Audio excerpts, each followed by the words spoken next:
ng Panginoon. Kasi kailangan nating tanggalin yun.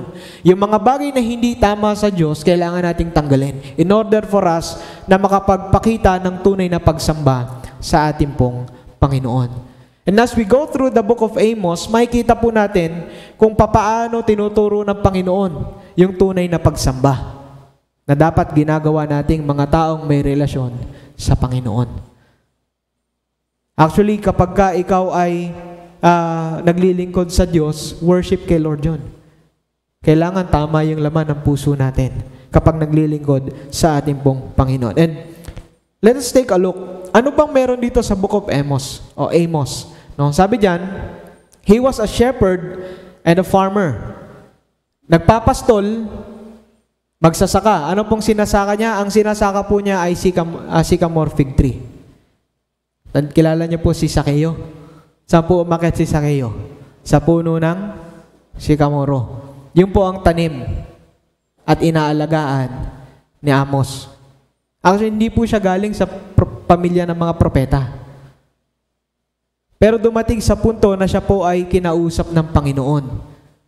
Kaya siya yung nagpahayag ng mensahe ng Diyos, particularly sa Northern Kingdom of Israel. By this time po, hati na po.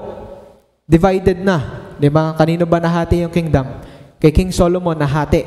Nagkaroon ng Northern Kingdom, nagkaroon ng Southern Kingdom. The North ay yung Israel. The South ay yung Judah. So sabi dyan, the prophecies are for the Northern Kingdom of Israel and the surrounding nations. So lahat ng nandoon sa taas, kasi ito si Amos, tagay baba. So lahat ng tagay taas, yun ang kanyang kinakausap. Sila lahat ang kanyang binibigyan ng mensahe ng Panginoon. And you know, kung ano po ang sitwasyon nila, ito po yan. The poor people were being oppressed by King Jeroboam II. Lahat ng klase ng oppression, injustice, slavery, corruption, greediness, lahat, yung para sa tao, kinukuha ng hari, ni Haring Jeroboam. Ginigipit niya yung mga mamamayan ng Israel. Yung mga mahihirap. Nangyayari ba ito ngayon? Yes. Injustice. Kaya nga yung true worship, merong justice. Yung worship, merong love. Righteousness. Kasi kailangan yung buhay mo tama sa mata ng Panginoon. At ito yung sitwasyon nila. The Northern Kingdom was living in sin and the people around them were affected. Yung mga taong nasa pamumuno, nasa posisyon, they were living in sin. Iba't ibang city, lahat sila nasa mundo ng kasalanan. Kaya ngayon, yung mga tao sa paligid nila, hindi nagiging maayos. Hindi nagiging tama din yung buhay ng mga tao. Yung mga tao sa paligid nila naapektuhan din. Nature ng kasalanan yun eh. Pansinin po ninyo, kapag tayo nasa sinful life, yung buhay ninyo at yung buhay ng iba apektado. Gumagawa ka ng hindi maganda. Yung ibang tao napapahamak. Yung ibang tao nahihirapan din dahil sa ginagawa nating hindi maganda sa mata ng Panginoon. At yun yung nangyayari sa kanila. Specifically dun sa nation ng Israel. Yung sa Judah, medyo konti lang. Mamaya babanggitin din niya dito. Pero ang message ni Amos ay para dun sa mga nasa Northern Kingdom na ang kanilang ginagawa ay hindi talaga tama sa mata ng Diyos. Pero alam nila kung ano yung law. Alam nila kung ano yung bagay na dapat nilang ginagawa para sa Panginoon. Nangyayari ba ito sa atin ngayon? Yes. Alam natin kung ano yung dapat nating gawin para kay Lord. Alam natin kung ano yung dapat nating gawin para sa ibang tao. Pero pinipili pa rin natin gumawa ng mga bagay na hindi tama sa mata ng Panginoon. Nakakalungkot mang isipin, tayo na mga Kristiyano na nakakaalam ng tama pero hindi natin ginagawa. So today, yung ating pong pag-uusapan is this: live a life pleasing to God. This is our ultimate goal, mga kapatid. Baka po nakakalimutan nating lahat. Our ultimate goal in life is to live a life pleasing to God. Because that is our true worship. Yan ang tunay na pagsamba sa Diyos. Yun, namumuhay ka ng kalugod-lugod sa Panginoon. Banal at kaaya-aya. Eh kung yung katabi mo hindi natutuwa sa buhay mo how much more pa si Lord? Nakikita niyo po yung idea?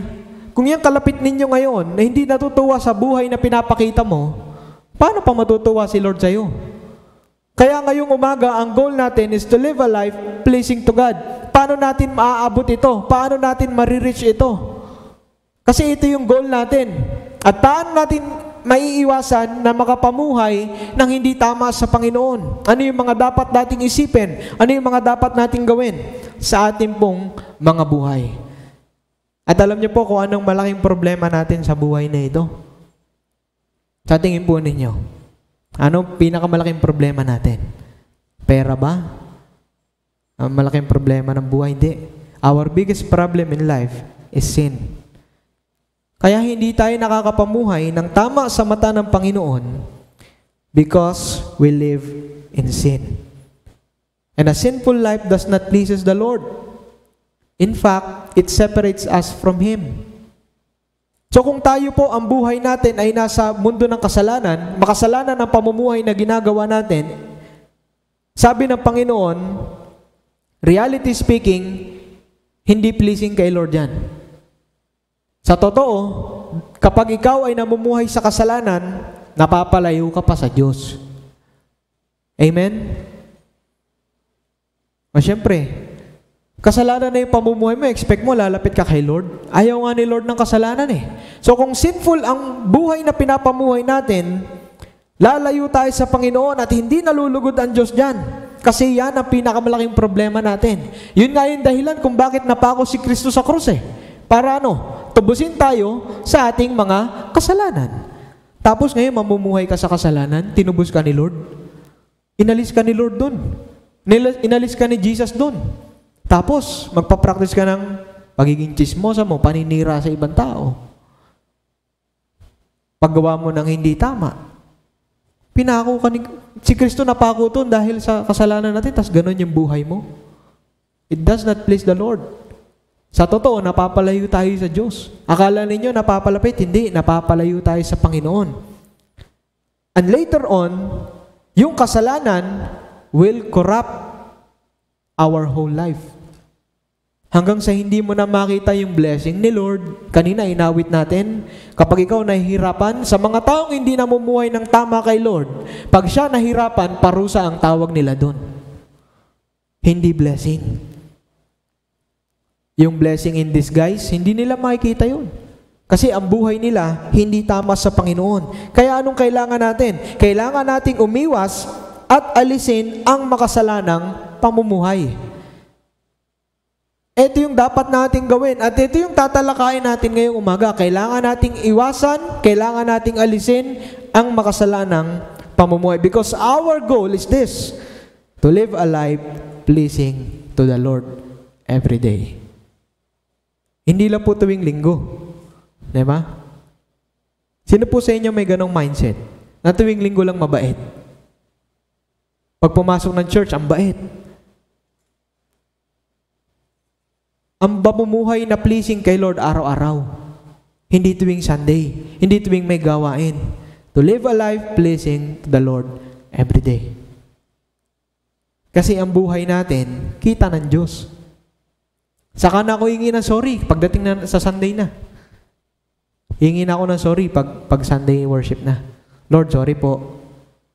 Pero alam po ninyo, hindi natin masasabi kung aabot pa tayo sa isang linggo eh. Sino po nakakaalam na siya nandito pa sa isang linggo? Wala. Tapos sa linggo ka pahingi ng sorry. Live a life pleasing to the Lord every day. As if this is your last life. Bawi na lang next life, wala nang ganun. Pag tapos ka na dito, finish na yon. Wala ka nang bawi next life. Kaya mamumuhay ka na ngayon ng tama. Araw-araw. Tama ang pamumuhay. Diba? At paano natin mai-hit yung goal nun? Yung paano tayo makakaabot? Paano natin maaabot yung pleasing na buhay sa Panginoon? Paano natin may papamuhay ito? Ano yung mga bagay na dapat nating isipin? Ano yung mga bagay na dapat nating gawin sa ating buhay araw-araw? Una, yung tinatawag po nating resulta ng kasalanan. Kailangan, bilang mga Kristiyano, bilang mga tao at naglilingkod sa Panginoon, kailangan iniisip natin na lahat ng bagay na ginagawa natin, merong resulta. Particularly dito po sa verse na pag-uusapan natin, merong resulta yung ginawa nila sa mga tao, at higit sa lahat, yung parusa ibinigay ng Diyos sa kanila. So in order for us to achieve a life pleasing to the Lord, kailangan iniisip natin yung resulta ng mga bagay na ginagawa natin, good or bad. Kailangan iisipin natin ang result. Kung ito ba ay pleasing sa mata ng ating Panginoon.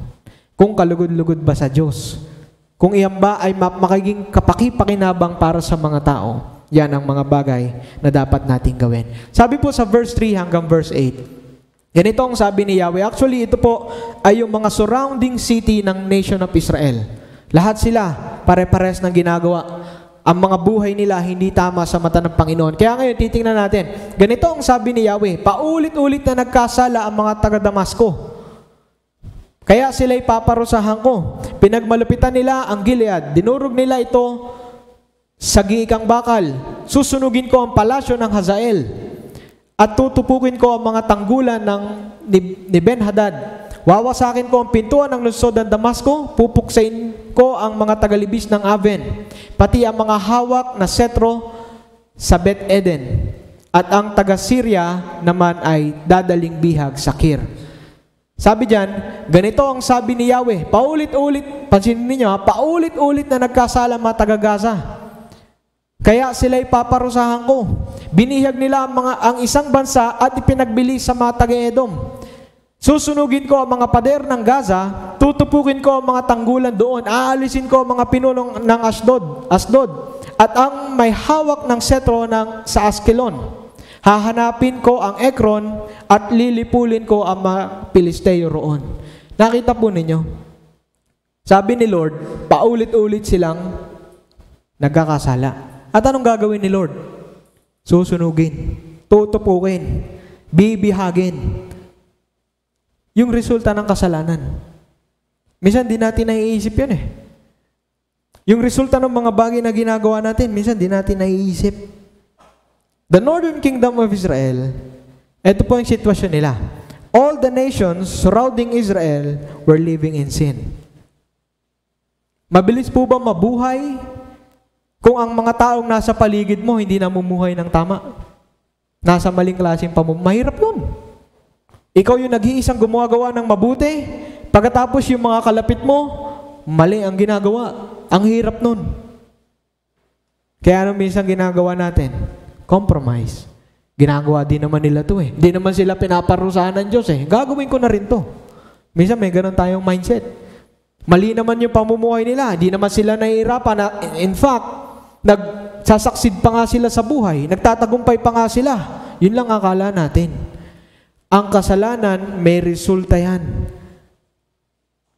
Ang kasalanan, may judgment yan. Ang kasalanan, may parusang ilalaan dyan ng Diyos. So kahit yung mga tao sa paligid mo, mali ang klase ng pamumuhay, kailangan mong isipin yung magiging resulta ng mga bagay na gagawin mo. God will bring judgment to them. At kapag tayo, pinipili nating mamuhay sa kasalanan, we will experience that. Ngayon, walang judgment sa second coming pa. Ngayon, may discipline ang Diyos. Kapag tayo nagkamali, meron disiplina ang Panginoon. The northern kingdom of Israel, they were oppressing the poor people and they were greedy. Yun ang kasalanan ginagawa nila eh. So, ikaw ay sakim, ikaw ay nangahamak ng ibang tao, merong discipline na gagawin ng Diyos sa buhay mo. They were blinded because of their sins. Nakakita na po ba kayo ng isang taong blinded sa isang bagay? Kahit po anong sabihin ninyo, hindi sila makikinig. Kung ang isang tao blinded ng pera, kung ang isang tao blinded ng pride, kahit po turuan nyo maging humble yun, hindi makikinig sa inyo yun. Ibabalik pa nila sa inyo yung mga sinasabi ninyo. Kung ang isang tao bulag ng kasalanan, kagaya ng bansang Israel, hindi sila nakikinig sa kahit kanino. At kung ikaw bulag sa kasalanan, masaya kang ginagawa ang mali, sino po bang gumawa ng mali dito na hindi natuwa? Ay, natuwa din pala ako. Wala naman eh. Lahat tayo, pag gumawa ng di tama, masaya tayo. Enjoy now, suffer later. Ganon ang nature ng kasalanan eh. They were blinded because of their sin. Masaya silang gumagawa ng kasalanan. At ang kasalanan ay hindi nakakatulong upang mapalapit tayo sa Diyos. Sa totoo, nag-create yan ng barrier para hindi natin makita gaano kadakila ang Diyos sa ating pong mga buhay, and we must be aware of the results of the things that we do. Kailangan aware tayo, mga kapatid. Huwag na huwag po ninyong hahayaan na mawaglit sa isip at buhay ninyo na yung kasalanang ginagawa ninyo ay may disiplina ng Diyos. Kaya iwasan natin. In order for us to live a life pleasing to God, kailangan umiiwas tayo sa mga bagay na hindi tama sa mata ng Panginoon. Kasi ang end result nun, hindi maganda.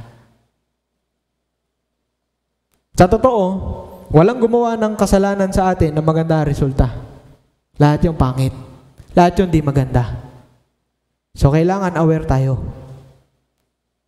Aware tayo sa ginagawa natin. Mindful tayo, mga kapatid. Mga kaibigan. Because ang goal natin is to live a life pleasing to God.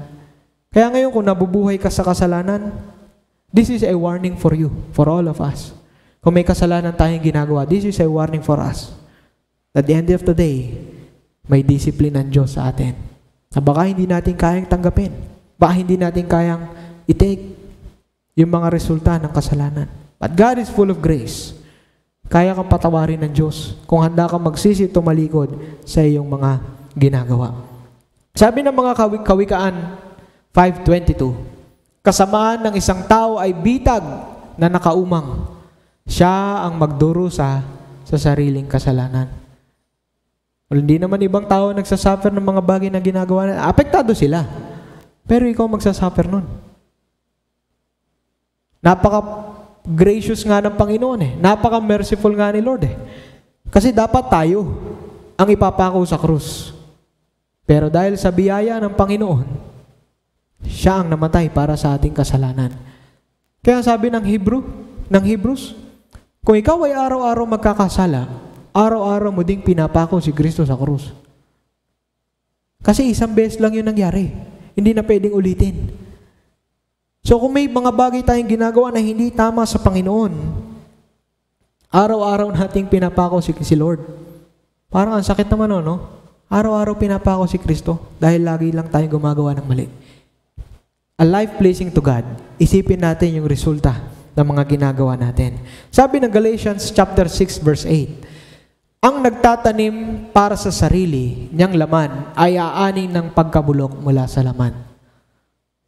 Ngunit ang nagtatanim para sa Espiritu ay aani ng buhay na walang hanggan. Sabi ni Pablo, yung buhay natin, kailangan according to the Holy Spirit. Ano nga po yung fruits of the Holy Spirit? Love, joy, peace, gentleness, kindness, limutan ko, hindi ko kabisado yun eh. Self-control, yung pinakandulo. Dalawa pa, siyam yun eh. Kung nagtatanim ka ng pag-ibig sa ibang tao, aani ka ng pag-ibig. Kung nagtatanim ka ng peace, kapayapaan sa ibang tao, ng kindness, gentleness, aani ka ng ganun. Pero kung nagtatanim ka ng hindi maganda sa iba, nagtatanim ka ng kasalanan, sabi ni Pablo, ang aanihin mo, pagkabulok mula sa laman, at hindi buhay na walang hanggan. Totoo po yun. Kung ano yung tinanim mo, siya ang aanihin mo. So kung ang puro ginagawa mo ay hindi maganda, don't expect something good in return. From other people, sa pamilya mo, sa kaibigan mo, don't expect something good in return. Kasi ang merong magandang balik sa ating mga buhay ay nagtatanim para sa Espiritu, para sa Panginoon, para sa Diyos. Kaya anong hamon sa atin? Magtanim tayo ng mga bagay na makakatulong para lumalim ang ating relasyon sa Diyos. Yung gagawin mo para sa ibang tao, tutulungan mo silang makilala si Lord. Yung gagawin mo sa sarili mo, tutulungan mo yung sarili mo na mapalapit ka sa Panginoon. Lahat ng bagay na maganda, lahat ng bagay na mabuti. Dahil yun ang may magandang resulta. Pero kung kasalanan, walang magandang resulta yan sa buhay natin. Discipline ang aabuti natin sa Panginoon. Separation from the Lord because of sin. But God is full of grace. Lagi tayong bibigyan ng Diyos ng pagkakataon na mapalapit sa Kanya. So that is number one. In order to live a life pleasing to God, isipin po natin palagi yung resulta ng mga bagay na ginagawa natin. Pangalawa, sabi dito, isipin ang kapwa. Think of other people. Pag po ba iniisip ninyo ang ibang tao, ang kapwa ninyo, ano po ba iniisip ninyo? Iniisip nyo po ba silang tulungan? Gawa ng mabuti? O iniisip nyo silang i-chismis sa ibang tao? Iniisip nyo silang sana'y mapahamak na lang? Think of other people. A life pleasing to God, kailangan iniisip natin ang mga bagay na makakatulong at makakabuti para sa ating kapwa. Sabi po dito, ganito ang sabi ni Yahweh, paulit-ulit na nagkasala mga taga-Tiro, kaya sila ipaparusahan ko. O pansinin ninyo ha, yung ginawa nila, pinagbinila sa Edom ang libo-libo nilang bihag. Sinisira nila ang kasunduan ng pagkakapatiran. Relationship. Susunugin ko ang mga pader ng Tiro. Tutubukin ko ang mga palasyo roon. Ganito ang sabi ni Yahweh, paulit-ulit na nagkasala ang mga taga-Edom. Kaya sila ipaparusahan ko. Imagine nyo, tayo yung ginagawa ha. Hinabol nila ng taga ang mga kapatid nilang Israelita at hindi sila naawa kahit bahagya. Napansin niyo yung treatment? Yung ginagawa nila? Hindi naglubag ang kanilang puot kailanman. Susunugin ko ang Teman. Tutupukin naman ang mga tanggulan sa Bozra. Ito pa. Ganito ang sinabi ni Yahweh. Paulit-ulit na nagkasala mga taga-Amon, yung mga Ammonites. Kaya sila ipaparusahan ko. Sa labis nilang kasakiman sa lupain. Imbis na ibigay, gusto kanila pa. Ito matindi. Nilaslas nila ang tiyan ng mga buntis sa Gilead. Ako i-imagine nyo, parang ayaw niya na isipin. Susunugin ko ang mga pader sa Raba. Tutupukin ko ang mga tanggulan doon. Magsisigawan sila sa panahon ng labanan. Mag-aalimpuyo ang labanan tulad ng isang bagyo. Mabibihag ang kanilang hari, gayon din ang kanyang mga tauhan. Sa chapter 2, ito yung kadugsong niya. Ganito ang sabi ni Yahweh, paulit-ulit na nagkasala ang mga taga-Moab o mga Moabites. Kaya sila ipaparusahan ko. Sinunog nila at pinulbos ang mga buto ng hari ng Edom. Susunugin ko ang lupain ng Moab. Tutupuin ko ang mga tanggulan sa Keriot. Masasawi ang mga taga-Moab sa gitna ng ingay ng labanan. Sa sigawan ng mga kawal at tunog ng mga trompeta, papatayin ko ang mga hari ng Moab, gayon din ang mga pinuno sa lupaing iyon. Nakita ninyo kung paano nila tinrato yung mga tao sa paligid nila? Kung ikaw ay namumuhay, kung tayong lahat ay namumuhay ng tama sa mata ng Panginoon, iisipin mo kung ano yung makakabuti sa ibang tao. Tama? Amen? Kasi kung hindi makakabuti sa iba at hindi makakatulong sa iba, huwag mong gagawin. Kung ikakapahamak pa ng iba, ikakasama pa ng sitwasyon ng ibang tao, don't do it. Kasi yon ay selfishness. Iniisip mo lang palagi ang iyong sarili. People were affected because of their sins. Nakita ninyo kung anong ginagawa nila? Sakim, pinapatay, nangahabol ng taga. Nakakita na ba kayo nangahabol ng taga? Medyo para mapatay mo, habulin mo ng taga. Para lang makuha mo yung gusto mo. Selfishness. People were affected because of their sins.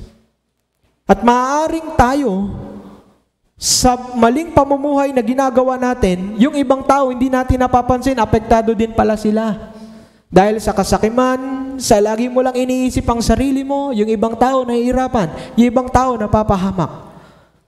And selfishness is not pleasing to God.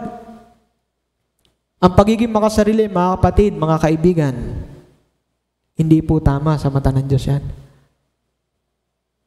Kapag tayo ay bulag sa kasalanan, ito po ang totoo. Kung ikaw ay bulag sa kasalanan, nagiging makasarili tayo. Minsan ayaw lang nating aminin, pero selfish tayo. Bakit? Kasi yung buhay na ginagawa natin, hindi tama. Okay lang na gawin ko to kasi masaya ako. Hindi mo iniisip yung iba. Bulag ka sa kasalanan. Bulag tayo sa maling klaseng pamumuhay. Nagiging makasarili tayo. At ang buhay na ito ay hindi lamang tungkol sa atin, kundi sa ibang tao. Pansinin po ninyo yung mga turo ni Apostol Pablo. Lagi niyang binabanggit sa aklat ng mga taga-Pilipos. Isipin ninyo mas magaling ang inyong kapwa kaysa sa inyong sarili. Kasi ang buhay natin, hindi lang laging tungkol sa atin. Tungkol din ito sa ibang tao. Tingnan niyo po yung kalapit ninyo. Yung buhay mo tungkol dyan sa ibang tao. Kung meron man niyang nagawang di maganda sa'yo, patawarin mo. Kasi yung buhay mo, buhay natin, para din sa kanila. Kasi tingnan po ninyo, si Jesus namatay sa krus. Anong ibig sabihin nun? Selfless. Kasi kung inisip ni Jesus yung sarili niya, wala tayo dito ngayon pare-parehas. Jesus was selfless on His death on the cross. Hindi po siya naging selfish. Ano nga pong sabi ni Kristo nung siya'y nakapako sa krus? Father, forgive them, for they do not know what they are doing. Kung sabi ni Jesus, Panginoon, Ama, parusahan mo sila. At mawawala na lang ako dito bigla. Kaya lang sabi ni Jesus, Father, forgive them. Kasi hindi lang ito tungkol sa akin. Sabi nga ni Jesus, nung nagpe-pray siya sa Garden of Gethsemane, ano sabi?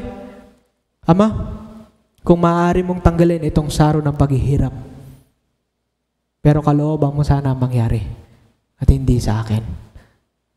Kung inisip ni Jesus yung sarili niya, wala tayo dito ngayon. Hindi tayo karapat-dapat.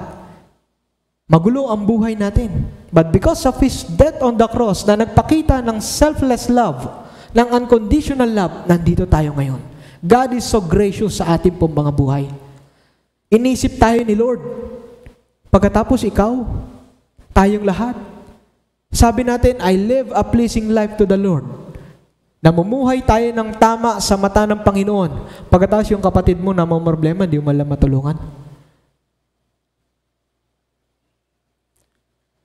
Yung mga kapatid mong may kailangan financially, di mo maabutan ng kahit magkano lang. Kasi iisipin mo, ay kailangan ko to Lord eh. Pagbibigay sa offering, pagtulong sa ibang tao, Lord, last money ko na to eh. Next week na lang. Kung tayo ay namumuhay ng tama sa Panginoon, iisipin natin ang ibang tao. Yung makakabuti sa ating kapwa. Bakit po? Because God is pleased if we think of other people. Masaya po si Lord kapag iniisip natin at gumagawa tayo ng tama sa ibang tao. And that is a life pleasing to God. Diba? Sabi ng 1 Corinthians 10:24, ito po, paborito ko ito. Kasi narinig ko to sa isang preacher na pinapakinggan ko sa Facebook. Sabi niya, huwag ang sariling kapakanan ang unahin ninyo, kundi ang sa ibang tao. Ito po yung sinabi ni Paul na sa chapter 11 verse 1 ng 1 Corinthians, imitate me as I imitate Christ. Yan po yung conclusion eh. Pero ito po yung mga kasamahan niyan. Sabi niya, huwag ang sariling kapakanan lagi iniisip mo, kundi yung sa ibang tao din. Kasi baka mamaya yung kalapit ninyo, kailangan ng encouragement, kailangan ng motivation sa buhay, pero hindi, kayo yung nandyan, kayo yung gagamitin ng Diyos, kaya lang ayaw ninyong gawin. Kasi ang iniisip lang lagi natin, tayo ang may kailangan, tayo dapat ang ginagawa na ganito, dapat sa akin lang to. Di po ganon. Ang buhay na pleasing sa mata ng Diyos, iniisip ang makakabuti at ang kailangan ng ibang tao.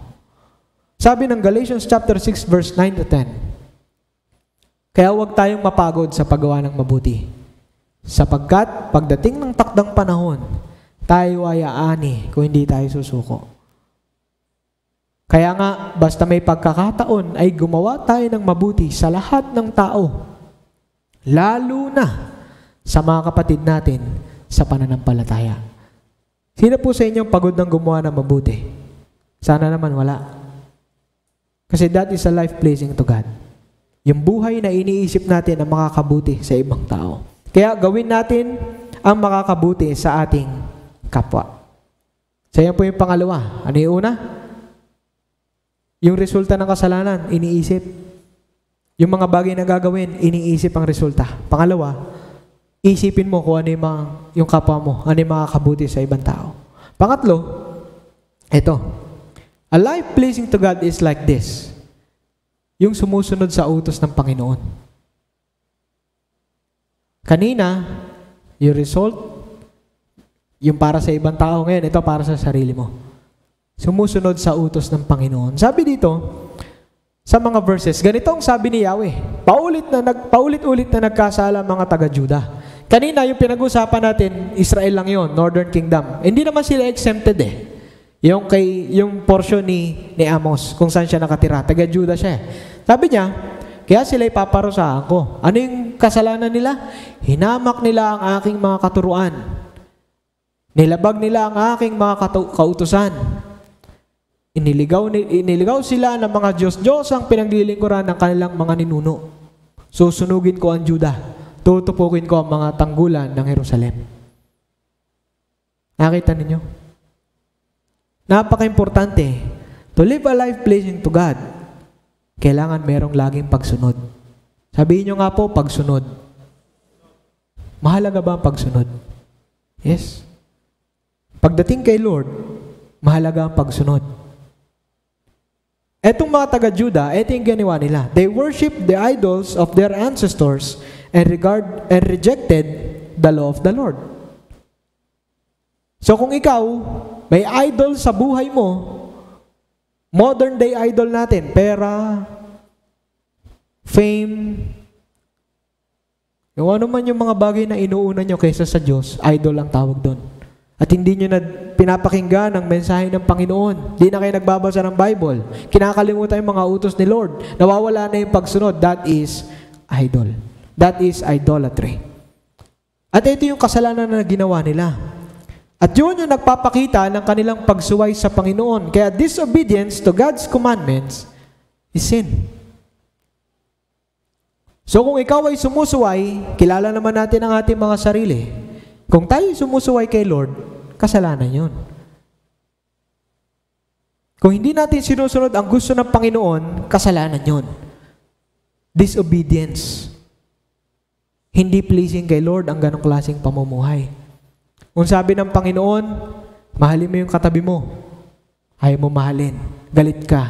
Ano ba to? Dito pa umupo sa tabi ko. Diba? Kung sabi ng Panginoon, magpatawad ka. Nag-sorry naman sa'yo. Hindi kita patatawarin. Sakit-sakit ng ginawa mo sa akin eh. Disobedience. Sabi ni Lord, do not worry. Hayaan mo mamroblema ang bukas sa kanya sarili. Dahil ngayon, sapat na yung problema mo. Do not worry. Yung po ba, do not worry ay suggestion? Ang do not worry na sinasabi ni Jesus, command. So kapag ikaw ay nag-worry, anong tawag doon? Kasalanan. Sabi ni Lord, do not worry. Nag-worry ka. Mali yun. Kahit pa sabihin mo normal sa isang Kristiyano mag-worry. Sa isang tao mag-worry, yes. Normal yun. Pero sabi ni Lord, do not worry. Hindi ka dapat mag-worry. Kasi sumusunod ka kay Lord eh. Nagtitiwala ka kay Lord eh. Disobedience. At yung disobedience, a life na hindi tama at hindi pleasing sa Panginoon. Because a life pleasing to God is centered in obedience. Kung gusto mong ma-please si Lord sa buhay mo, kailangan laging merong pagsunod. Kaya anong sabi dito? Sundin ang Panginoon at hindi ang sariling kagustuhan. Minsan kasi, mas pinipili pa natin gawin kung ano yung gusto natin kaysa sa gustong gawin ni Lord. Kasi ang totoo, ito po mga kapatid ewan ko kung makaka-relate kayo. Pag si Lord kasi nagpagawa, mahirap. Amen? Amen? Kaya gagawin mo, Lord, ang hirap naman yan.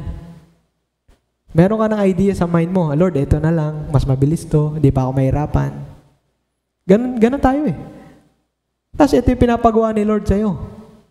Eh yung gagawin mo, hindi naman mali. Kaya lang, ito yung pinapagawa ni Lord eh. Tapos ito yung gagawin mo, para lang di ka mahirapan, para lang di ka masaktan, para hindi ka lang problema. Ito yung gagawin mo, disobedience kay Lord. Diba? Susundin natin ang Panginoon kesa sa ating mga sariling kagustuhan. Susundin natin ang Diyos kahit masakit, kahit mahirap, gagawin natin para sa Panginoon. Amen? Gagawin natin. Kasi yun ang pleasing na buhay kay Lord. Gusto mong kumita ng pera? Sige Lord, ito na lang. Taya na lang ako sa loto. Gusto mong makaipon ng pera? Sige Lord, taya na lang ako sa loto. Ano yung tinakataya mo? Naubos pera mo. Hindi ka pa tumatama. Taya na lang ako sa ganito. Taya na lang ako sa ganyan. Gusto mong magkaroon ng ganito? Sige Lord, ganito na lang. Hindi naman pleasing kay Lord yun eh. Sinusunod mo lang yung sariling kagusto mo kasi ayaw mo mahirapan. Mag-aasikaso ka ng papeles. Ang gusto ni Lord, daanin mo sa tamang proseso. Pagkatapos may nakita ka at may nakausap kang kakilala. Nagbayad ka. Hindi naman mahirap yung gagawin mo, mabilis lang naman. Sa tingin niyo, pleasing ba kay Lord yun? Nagkasala ka pa. Sundin ang Panginoon at hindi ang ating mga sariling kagustuhan. Alam niyo, sabi ng Santiago chapter 1 verse 25, ang taong nagsasaliksik at nagpapatuloy sa pagsunod sa kautosang ganap na nagpapalaya sa tao ay ano? Ang pagpapalaya ng Diyos sa lahat ng kanyang gagawin. Siya ang taong gumagawa at hindi siya katulad ng nakikinig lamang at pagkatapos ay nakakalimot. Marami sa atin nakikinig pero hindi sumusunod. Nakikinig lang pagkatapos nakakalimutan. Tingnan po ninyo. Paglabas dyan sa pinto, bukas tatanungin ko po kayo, pag kayo po ay nakita ko, halimbawa, naglalakad ako, pumunta po kayo sa church, sa office, ano yung message kahapon? Nakakalimutan ko, Pastor? Nakakikinig lang, pero hindi nagsasagawa. Nakikinig lang, pero hindi pinapamuhay. Disobedience kay Lord yun. Kasi yung mga taong nakikinig at nagsasagawa ay ano? Pinagpapala. Binibless ni Lord.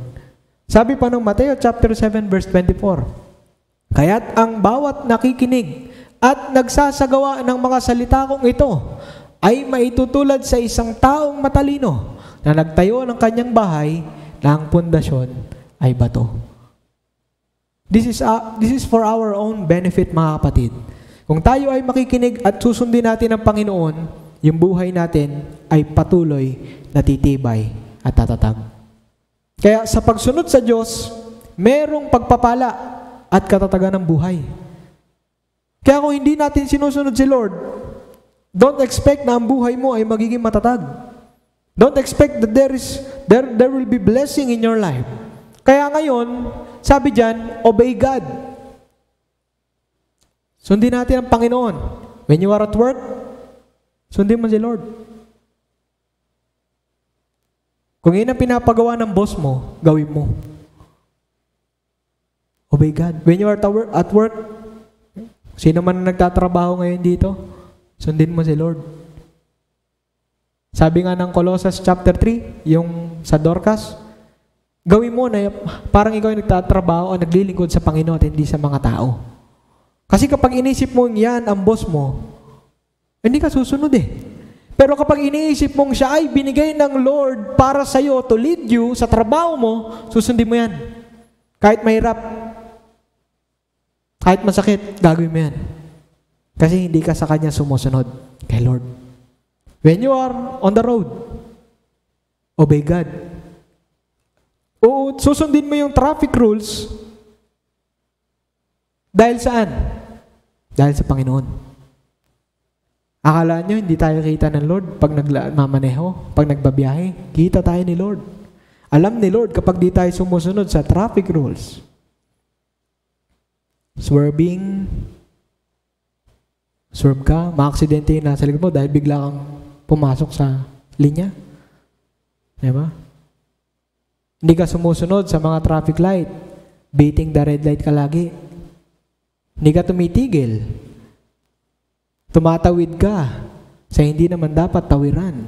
Di ba? Sino po naiinis sa inyo pag may mga taong tumatawid sa hindi dapat tawiran? Ako lang ba? Kaya nga may pedestrian lane eh. So kung ikaw ay naiinis sa mga taong tumatawid sa hindi dapat tawiran, dapat di mo yung ginagawa. Tumatawid ka sa tamang tawiran. May footbridge. Taas eh. Dito na lang ako, mababa, malapit-lapit to. Balik taas nun eh. Nakakapagod. When you are on the road, obey God. Because that is pleasing to God. Bukod sa yan ay ikaliligtas natin, pleasing kay Lord yan. When you are with your family, obey God. Kung paano mo itatrato yung asawa mo, itatrato yung mga anak mo, obey God. When you are serving God and the people, obey God. Naglilingkod ka hindi para gawin kung ano yung gusto mo. Naglilingkod ka para gawin kung ano yung gusto ng Panginoon. Obey God when you are with your friends. Do not let them na ikaw ang ma-influence sa hindi tama. Ikaw ang mag-influence sa mga kaibigan mo wala pang relasyon sa ating Panginoon. Let us always obey the Lord. Kaya sana po, ito yung i-goal natin sa ating mga buhay. A life pleasing to God. Because a life pleasing to God, ito na po yung ating last. Remember that the things we do will affect us and other people. That is a life pleasing to God. Iniisip yung mga bagay na makaka-apekto sa atin at sa ibang tao. A pleasing life to God is this. You will choose to obey God than to satisfy your worldly desires. Kung meron kang gagawin, yung gusto ni Lord, hindi yung gusto mo. And lastly, a pleasing life to God is this. Make it sure that whatever you do glorifies the Lord. Amen? It glorifies God. Kung hindi tama, huwag mong gawin. Kung hindi agree si Lord, huwag mong gawin. Don't do it. Because that is not a life pleasing to God. Kaya ang hamon para sa atin, mamuhay tayo ng kalugod-lugod sa ating pong Panginoon. Palakpakan po natin ang Panginoon sa umaga pong ito. At sana po maging hamon itong lahat para sa atin. Tayo pong lahat ay tumayo.